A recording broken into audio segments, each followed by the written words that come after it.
Shalom bien-aimés dans le Seigneur Jésus-Christ. Shalom à vous qui êtes en train de nous suivre de plus en plus nombreux dans le monde. Vous êtes dans n'importe quel coin du monde. Partagez cette vidéo parce que je crois que le Seigneur, au travers de cette vidéo, sera en train de bénir fortement une personne. Alors je loue le Seigneur pour ce qu'il est. Je loue le Seigneur pour ce qu'il est en train de faire. Je loue le Seigneur pour sa grâce qu'il est en train de répandre. Vivre l'accomplissement des promesses de Dieu, est-ce possible? Oui, mais dans quelles conditions? Alors, comment est-ce que ces promesses viennent à notre connaissance? Comment est-ce que ces promesses montent à notre connaissance? Comment est-ce que nous avons accès à ces promesses?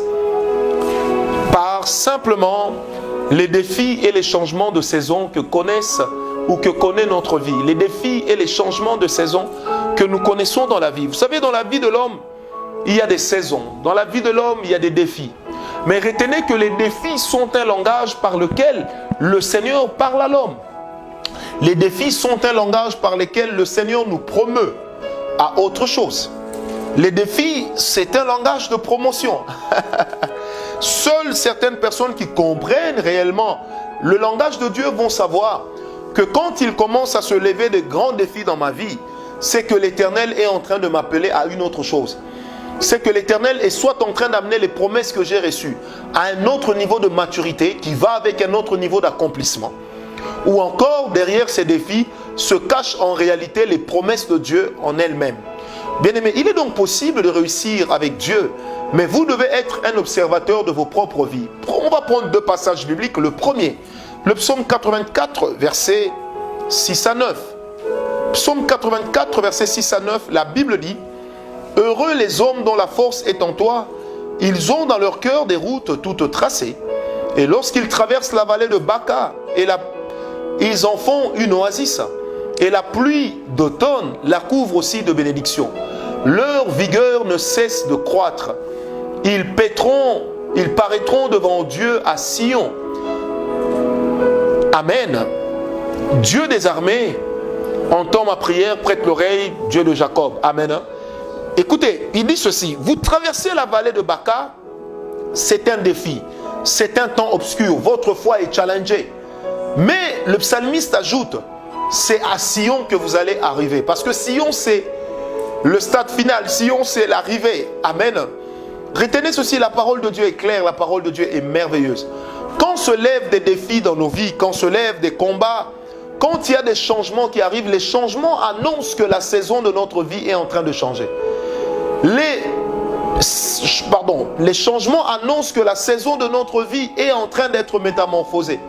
Nous ne pouvons pas demeurer toute notre vie dans la même saison. Il n'y a que Dieu qui ne change pas. Il n'y a que Dieu qui ne connaît ni changement ni ombre de variation. Mais nous changeons, nous évoluons ou nous dévoluons ou nous régressons. Mais ma prière dans ta vie, c'est que toi, tu fasses toujours partie de la caste des personnes qui évoluent. Que tu fasses toujours partie de la caste des personnes qui réussissent. Que tu fasses toujours partie de la caste des personnes qui vont de l'avant et dont la vie est poussée par Dieu. Non pas des personnes dont la vie est poussée par des choses éphémères. Quelqu'un me comprend? Tu veux connaître les promesses de Dieu? Observe ta propre vie. Amen. Sophonie 2.1. La Bible dit: entrez en vous-même et examinez-vous. Un homme qui veut aller de l'avant, un homme qui veut connaître l'intensité et la quintessence des promesses de Dieu dans sa vie, doit également être une personne qui prête attention sur sa propre vie, qui prête attention au mouvement de Dieu autour de lui ou en lui, qui prête aussi attention à la manière dont son esprit, son cœur réagissent lorsque soufflent des vents autour de lui. Alors je prie Dieu en ce moment que derrière les défis que tu rencontres, que derrière les problèmes qui sont les tiens, que derrière les on-dit, les rumeurs qui tiennent à te couler, que Dieu te fasse des nouvelles promesses. Ou alors que Dieu renforce les promesses qu'il t'a faites. C'est pourquoi la vallée de Baca n'est pas ta fin. Mais la vallée de Baca n'est qu'un passage. La vallée de l'ombre de la mort n'est pas ton terminus. Mais la vallée de l'ombre de la mort, ce n'est qu'un passage qui est en train d'asseoir en toi une maturité et de renforcer en toi les bases de la promesse de Dieu. Alors que le Seigneur puisse être avec vous. Affrontez vos défis en gardant la tête haute. Affrontez vos défis en gardant la tête froide. Que Dieu vous bénisse, que Dieu vous bénisse, Que Dieu vous bénisse ainsi que les vôtres.